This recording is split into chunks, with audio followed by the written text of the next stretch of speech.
Nah, ni nampak ni. Akar lah, akar dia. Okey, cik Kamal dah terangkan. Macam mana nak rawat? Ambil video ni. Alamak video. Ambil oh lu. Nanti je. Terang. Dia nak start kan. Yang itu kat belakang. Pakai kopi kolajo lah. Dengan air tu kan. Ayo dia. Kopi kolajo dengan Baldi. baldi dengan lipat. Tak cuma dalam Babi hand camera fly. Babi.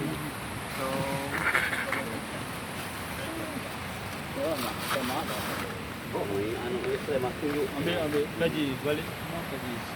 okey. Suruh malah je makan. Kita sambung daripada dalam dekat masjid tadi. Ambil gambar tu. Okey, kita sambung dekat masjid tadi, okey? Selfie. Tadi dekat masjid tadi kita hanya kenalkan satu penyakit saja. Yang tuan-tuan nampak yang merah dengan yang perang tu kalau dalam gambar tuan-tuan tak boleh nampak.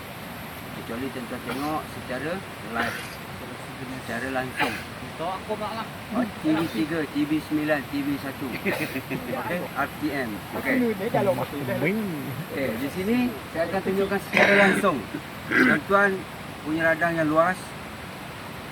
Kalau tuan-tuan tak buat rawatan, kita akan masukkan duit dalam Maybank tuan-tuan. Betul. Okey, kalau tuan-tuan tak ambil perawatan, tuan-tuan tak dapat duit dalam, dia tak akan tahu duit dalam Maybank tuan-tuan. Okey, sekarang ni saya nak kasih tuan-tuan duit dalam Maybank tuan-tuan dimasukkan oleh pokok getah yang tuan-tuan jaga. Okey, biasanya kalau tuan-tuan jaga dia jaga tuan-tuan. Okey, terdapat 3 jenis penyakit akar. Okey, satu putih, satu merah dan satu perang. Tiga-tiga penyakit ini dia punya kesan dekat daun dia sama. Kesan dekat daun dia sama. Apabila daun tu berwarna hijau bertukar kepada kuning dan melengkung. Okey, itu kesan penyakit akar. Tuan-tuan jangan fikir yang lain ni. Fikir penyakit akar. Daun dia daripada hijau bertukar kepada kuning dan melengkung. Okey. Apabila didapati dalam ladang tuan-tuan ada pokoknya ada kesan macam tu dekat daun, tuan-tuan kena buat periksa pangkal pokok. Yang macam saya periksa tadi, beberapa pokok saya periksa tadi. Cuba tuan-tuan tengok, banyak kan? 1, 2, 3, 4, 5, 6 pokok saya dah periksa. Okey? Dan di 6 pokok ni ada kepelbagaian cara dia tuan-tuan tengok. Okey? Ada yang langsung dah tak ada daun. Mana dah? Tuan-tuan kapan dengan dia dah. Okey? Tapi tak boleh simpan dekat sini tuan-tuan. Sebab apa? Tuan-tuan akan pokok ni selesai tuan-tuan boleh sulam balik. Kalau tuan-tuan simpan dia, mana tuan-tuan simpan penyakit tu dekat sini. Mana tuan-tuan 5 kali tanam pun sama juga. Jadi tuan-tuan boleh cabut. Okey? 3 jenis penyakit, 1 warna putih, 2 warna merah dan nombor 3 warna perang. Okey. Penyakit akar putih ni tuan-tuan boleh kenal dia yang dia cakap Kadang cakap tadi, berbenang dia. Tuan-tuan tengok berbenang dia berwarna putih. Ini dia berbenang dia berwarna putih. Ini dah dibasuh. Kalau tuan-tuan potong yang itu, tuan-tuan tak basuh tu lah kalau dia. Tapi tuan-tuan basuh lama-lama dia warna putih. Ini tugas yang berbenang ni sebenarnya diputuskan semua yang tuan-tuan nak bagi kat pokok. Maknanya air tak dapat naik ke atas, baja tak dapat naik ke atas. Sama tu dia mereputkan, dia mereputkan tuan-tuan punya pangkal pokok dan mati. Okey. Tiga jenis penyakit akar ni sama kerja dia. Tiga dia sama kerja dia. Maknanya dia kena reput akar, mati. Okey. Jadi bila kena macam tu, tuan-tuan nak kenal pasti sama ada penyakit akar putih ke, penyakit akar merah ke, penyakit akar perang. Betul tak? Okey. Putih tuan-tuan dah tahu. Mycelium berwarna putih. Okey. Untuk penyakit akar merah pula, tuan-tuan perlu tahu juga. Sebab apa? Takut pokok tuan-tuan mati. Tapi tuan-tuan tak jumpa mycelium berwarna putih. Tuan-tuan cakap benda lain. Sedangkan benda tu adalah serangan penyakit akar. Tetapi mungkin merah dan mungkin perang. Okey. Untuk memastikan sama ada dia tu merah atau perang, tuan-tuan rasa akar yang tuan-tuan ambil. Walaupun tanah tuan-tuan tu tak ada pasir. Okey. Bila penyakit akar merah menyerang pokok getah tuan-tuan, mesti ada pasir. Tuan-tuan rasa sendiri. Rasa kesat tak? Pasir kesat tak? Walaupun dibasuh. Pasir dia tetap melepas. Nasut. Pasir kasar. Pasir itu adalah pasir. Okey, untuk yang lagi mahir, tuan-tuan kena basuh. Bila basuh kena air. Bila kena air, nanti tuan-tuan nampak kulat dia akan berwarna merah. Itu membezakan dia. Okey, untuk penyakit akar merah. Manakala untuk penyakit akar perang pula sama juga. Tuan-tuan rasa pasir. Tuan-tuan rasa pasir. Tetapi Ada nak besar. membezakan dia sama ada merah dengan perang. Tuan-tuan kena kopik dia. Okey, tuan-tuan kena kopik kulit dia ataupun tuan-tuan belah dia dengan gergaji. Kalau dengan parang tak nampak. Belah dia dengan gergaji. Okey. Tuan-tuan kupek kulit dia ataupun belah dengan gergaji, tuan-tuan tengok. Okey. Ada bentuk macam sarang lebah. Ni. Ada line. Ini bukan buat dengan pen. Ini dia semula jadi. Kan? Nampak? Saya kopek. Nampak. Kena 10 kali juga habis satu dah. Nampak. Okey? Tuan-tuan kena faham. Ini yang membezakan antara merah dengan perang. Pasir melekat, kalau kopek tak ada bentuk macam ini, merah. Kalau ada, perang. Okey, itu. Dan tuan-tuan kalau pokok dah mati, ini belum ni, tengok bulan depan tuan-tuan akan dapat keluarnya buah. Kalau pokok durian kita dia berbunga, lepas tu dia berbuah. Begitu juga kulat. Ini ibarat durian. Sampai masa dia matang, dia akan berbuah. Kita panggil dia jasad buah. Pasal dia adalah sejenis kulat. Kita panggil dia jasad buah. Bila jasad buah dah keluar dekat pangkal pokok tuan-tuan, dia tumbuh kat pangkal pokok macam ni.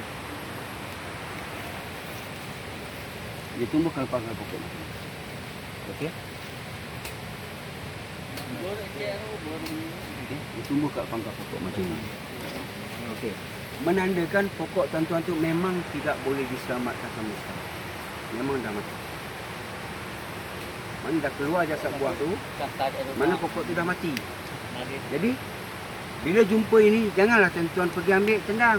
Pokok dah mati, ambil ni, pergi buat macam bola. Mana tadi bola sepak kan?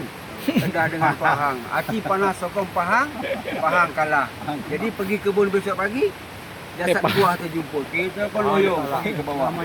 Marah pasal pahang kalah. Betul tak? Jadi tuan-tuan sebenarnya, okey, ini saya ceritakan dengan tuan-tuan.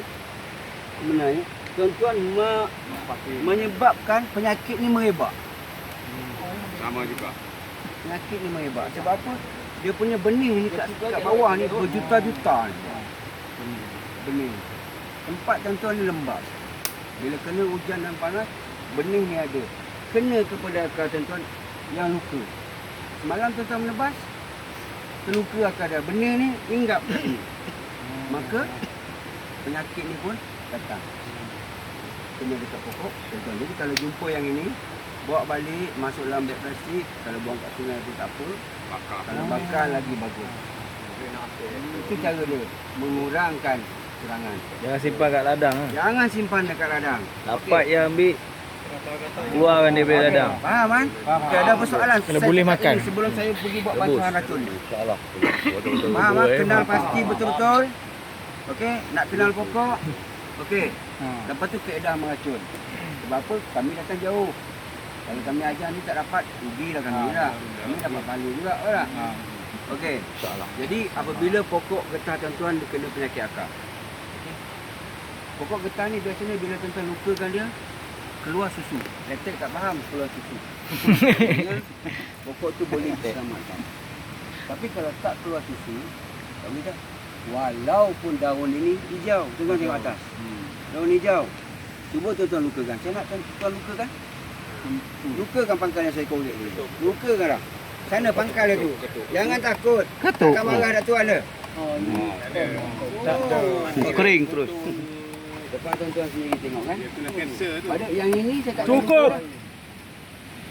Yang ini saya tak payah lukakan dah. Kau baca boh lah ingat. Ai kai boy nak dah. Habis. Meninggal dah. Dosa lebih. Mana mesti nampak je, nampak masa hit Jadi kasih. saya nak tunjuk Mayat hidup. pokok yang masih hijau. Ni mayat hidup. Yang tuan-tuan semalam baru dapat baja. Sekilo dapat dia ni. Kan? Sekilo dapat dia. Tapi dia dah mati, dia tak boleh makan. Ya. Bila dia tak boleh makan, siapa yang akan makan? Orang lain lah. Orang lain, maknanya jiran sebelah. Jiran sebelah. Okey, penyakit akar ni berjangkit daripada akar yang sihat kepada akar yang sakit. Bila tuan-tuan tahu baja semalam, kan? Dia ni yang sakit ni, dia tak boleh makan dah. Mulut dah tutup. Tuan-tuan nak bagi kain kapan aja, betul tak? Tak ada apa dah. Dia takkan makan apa pun. Jadi orang sebelah tu makan dia punya yang tuan-tuan bagi sekilo juga kan? Oh, dia tak cukup, kata orang sebelah. Jadi, orang sebelah tak makan. Oh, dia demam kata kan. Kita tolong. Maknanya akar orang sebelah tu tuan-tuan, dia pergi sini. Dia pergi sini, maka akar yang sihat yang sebelah sana loving kepada akar yang sakit. Bercantum. Itu kita kata jangkitan melalui akar yang sihat kepada akar yang sakit. Akar yang sihat tu pergi bercantum dengan akar yang sakit. Apa jadi kepada akar yang sihat? Dia tak tahu cakap sakit. Betul tak? Tapi dia bagi tanda. Maknanya itu cara dia menjangkiti yang sihat kepada yang sakit. Okey. Bila dah kena penyakit macam tu, tuan-tuan dah lukakan sebelah bawah. Saya tak mau tuan-tuan lukakan sebelah atas. Pasal sebelah atas ni tuan-tuan tak buat rawatan. Tuan-tuan rawatan, okey, rawatan penyakit akar. Jadi bukan rawatan batang pokok, rawatan akar dia. Okay? Dedahkan macam tadi. Okey, untuk rawatan tuan-tuan boleh gunakan 3 racun. Okey, bahan kimia. Kalau kita panggil bahan kimia, tapi kalau tuan-tuan panggil racun. Satu, tuan-tuan boleh gunakan, silakan. Satu, tuan-tuan boleh gunakan bahan kimia dia nama propiconazole. Nanti tuan-tuan akan tulis kertas bagi tuan satu, kan? Nama bahan kimia tu kalau dia nak cari ataupun tuan-tuan nak cari. Okey. Satu bahan kimia tu nama dia, yang ini nama dia propiconazole. Propiconazole. Nanti tuan-tuan akan tulis bagi dengan tuan-tuan. Okey, satu propiconazole, dua hextaconazole. Hextaconazole dalam bentuk cair juga. Dan ketiga dalam bentuk serbuk, triadimefon ataupun triadimeton. 3 jenis bahan kimia ni sesuai dan berkesan digunakan. Okey. Dengan kadar, dengan kadar untuk ketiga-tiga jenis bahan kimia ni dengan kadar dia untuk pokok yang berumur 1, 2, 3 tahun, kadar dia 10 mil. Okey. Kita pakai, tapi kalau beli racun dia ada penutupan. Okey. 10 mil untuk 1, 2, 3 tahun. 10 mil 1 liter air 1 pokok. Okey.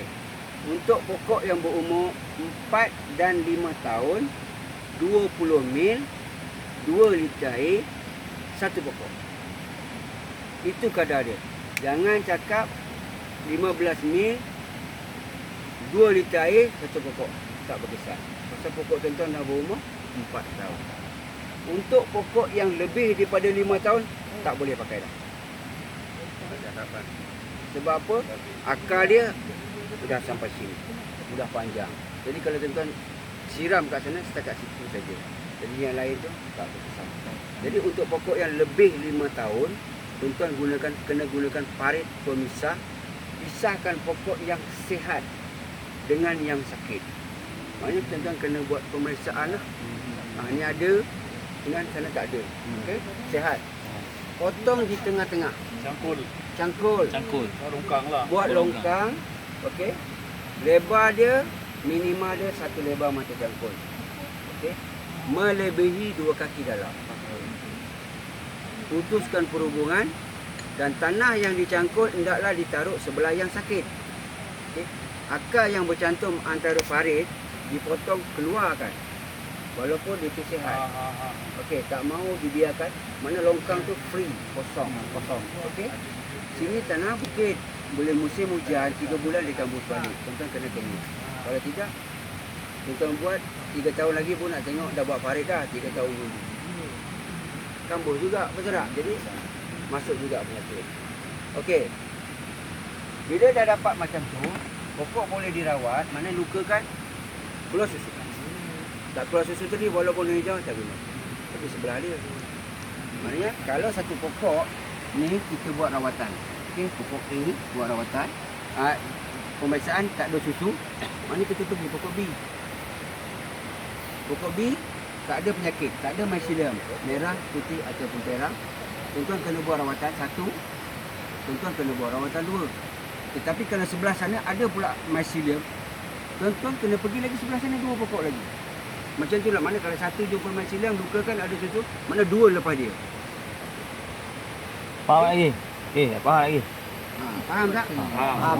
Okey, jangan Okey, tersilap. ulang balik. Sekali okey. lagi bang. Apabila satu pokok Dengar. Okey, satu pokok dijangkiti, okey. Lukakan pangkal dia, didapati mengeluarkan susu. Okey. Ada mycelium. Jadi tuan-tuan kena buat rawatan 2 pokok. Okey, masuk. Termasuk yang ini, maknanya 3. Sebab dia ada mycelium. Tapi tuan-tuan kena buat 1 dan 2. Tetapi kalau sebelah sana jumpa sebelah sana, maknanya tuan-tuan kena buat lagi sebelah sana dulu. Sambung dulu. Maknanya kesudahannya kalau selang-selang jumpa satu tidak tu ada kan. Mana sebaris? Mana kena buat semua.